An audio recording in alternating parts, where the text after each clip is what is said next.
What's good? It's your boy Boss. I want to welcome you to A Man of My Word, where I am a man of my word.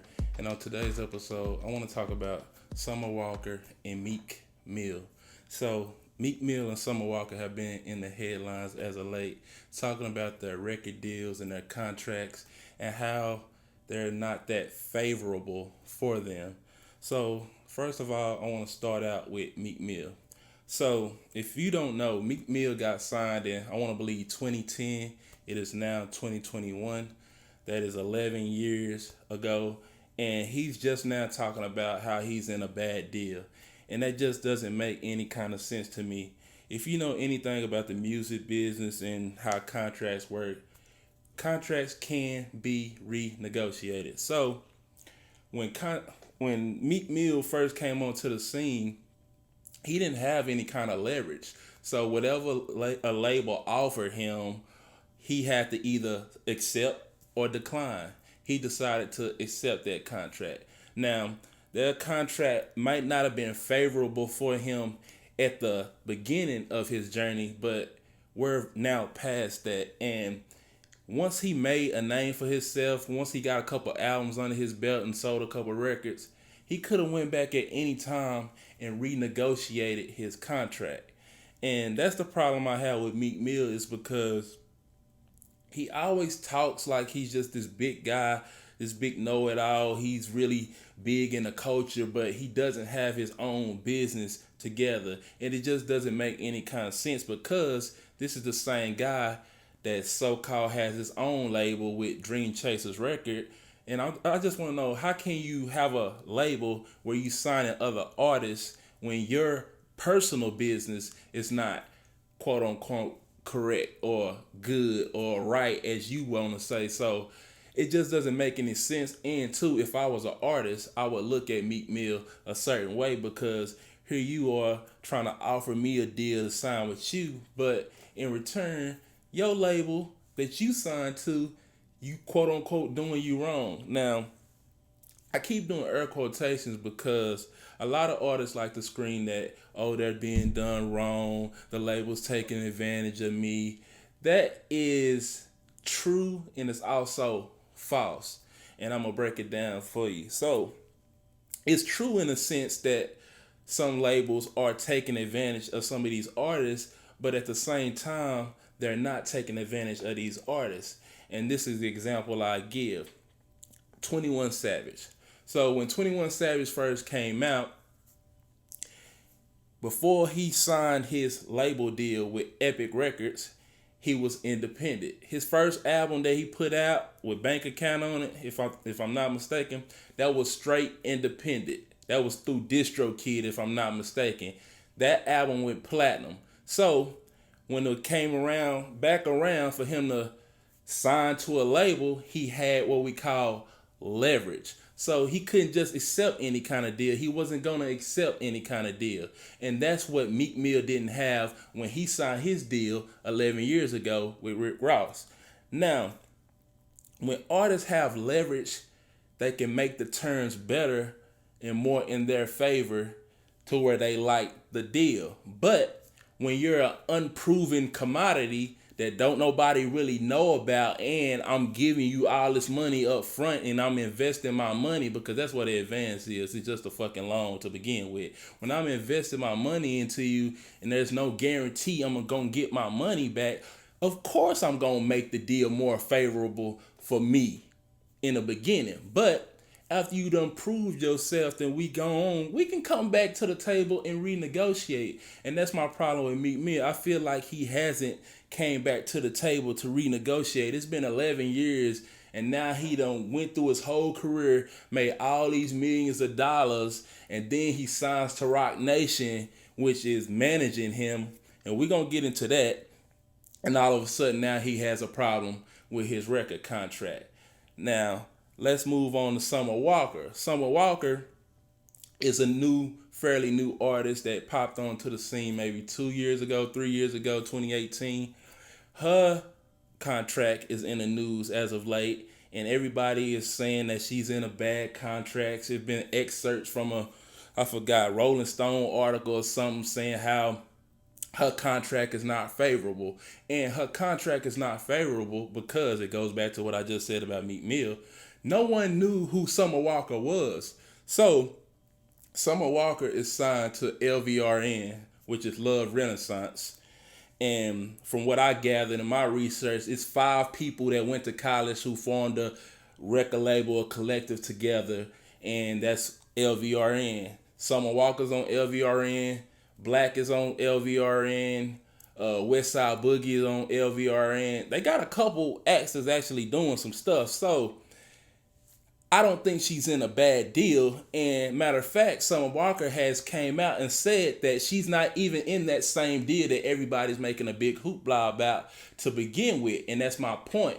Once you done made a point and show people that you can sell records and people's actually fucking with you, you can come back to the negotiating table and ask for a more favorable deal. But at the same time, I want some of these artists to stop crying about, oh, I'm in this fucked up deal, the label doing me wrong. The label is not doing you wrong. The label is doing business.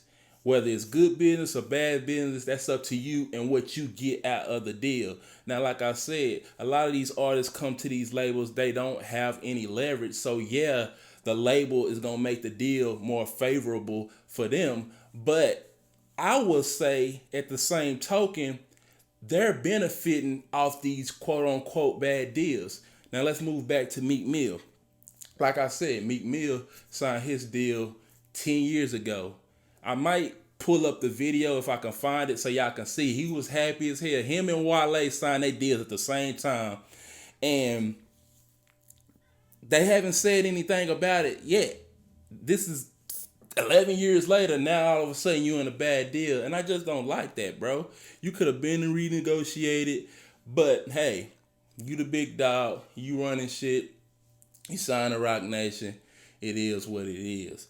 But like I said, when Meek Mill signed to Rick Ross, he didn't have any leverage. Meek was just a battle rapper. Meek was known straight for battle rapping in Philly, Dirty Braids, Dusty Braids.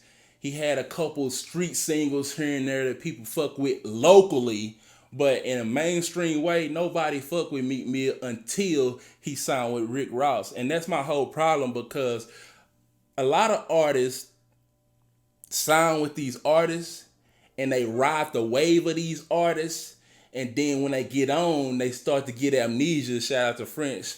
They must got amnesia. They forget where they came from and where they really was in the game. And Meek Mill is one of those artists. If it wasn't for Rick Ross and him riding that Rick Ross wave when Rick Ross was coming up and he had his little run and he was putting out phenomenal album after phenomenal album, and then he decided to join MMG because Ross done tried to make this shit work a couple times. He done had Triple C's, which was Carol City Cartel, which was Gunplay, and people like that. And then he created MMG, and he signed Meek, he signed Wale, he signed Fat Trail, he signed a lot of people, but Meek and Wale are the mainstays that actually popped off because they rode that wave when Ross was having his run. And that's another thing a lot of people don't forget, that when he was riding that wave, he got hot, he came in, people start to like him, but at the same time, he feel like he's doing this all on his own, which he is putting out good songs and good albums, but you should have came back to the table and renegotiated once you made something of yourself. Don't wait 11 years later and you talking about, I don't know how much my label make out of me, off of me. Can some lawyers talk to me? And that's another thing with Meek. He likes to hop on Twitter and ask people, like, stop asking people on Twitter what's going on. Like, we fucking know what's going on, bro.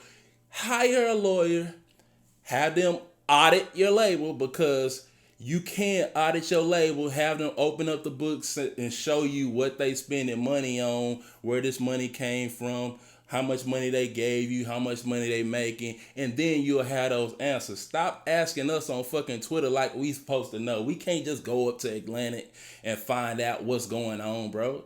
And that's what I don't like, bro. Like you a veteran in this game. You supposed to know what's going on. You supposed to know about your own business. And it seems like you don't. And that is a big problem. So don't try to make Rick Ross or paint Rick Ross into this bad guy that, oh, I don't know what's going on with my label and I'm trying to get off my label. Let's speak on that. Now, earlier I had mentioned Rick Ross. I said Rick Ross. Earlier I had mentioned Rock Nation.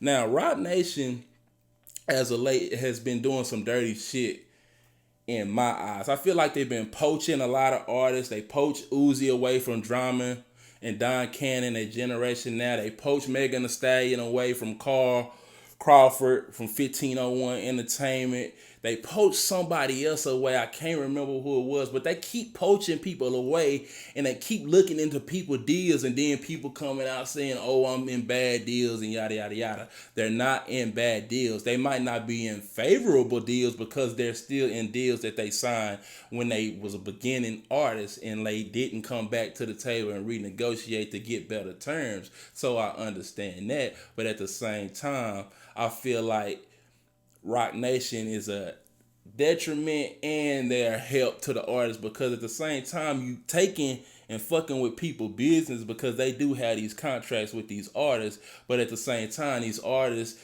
don't really know what's going on in their contracts to begin with. So these labels are eating off the terms that they came up with when they first signed them, when they spent all this money putting all this work to get them to the stardom that they had now, and then here come Rock Nation coming in to swoop in to save the day. I just don't like it, and it just doesn't sit well with me, and this is probably like the third or fourth artist that Rock Nation done did this to. But to wrap this up, I just want to say artists need to come with some leverage if they want to sign a good deal, and at the same time, artists need to realize what type of artist are you gonna be. Are you gonna be an artist like Currency that has his niche, that's serving his audience, that's rapid, that loves him, and he just putting out music after music after music and they loving that and he cool with that and he making his millions on a low? Or do you want to be a superstar? Because there's two different lanes for people to get into, but you have to decide what type of artist you're going to be. And before I close out, let's do the what if game. You saying you in bad contracts, Summer and Meek Mill, but what if you never signed those deals to begin with? I want y'all to honestly tell me where y'all think Meek Mill would be if he never signed to MMG and rode the wave of Rick Ross. And he did ride the wave of Rick Ross. I don't care what you say. Just like Lloyd Banks rode the wave of 50 Cent, Jay-Z. You know what I'm saying? It goes on and on. People ride waves and they get in how they get in. But don't get amnesia once you get in and think you did this all on your own. A lot of shit had to happen for you to get to where you are. But going back to what I said, where do you think they would be? Meek Mill and Summer Walker if they never signed their deals. Before Summer Walker signed her deal, if I'm not mistaken, she was in a strip club stripping.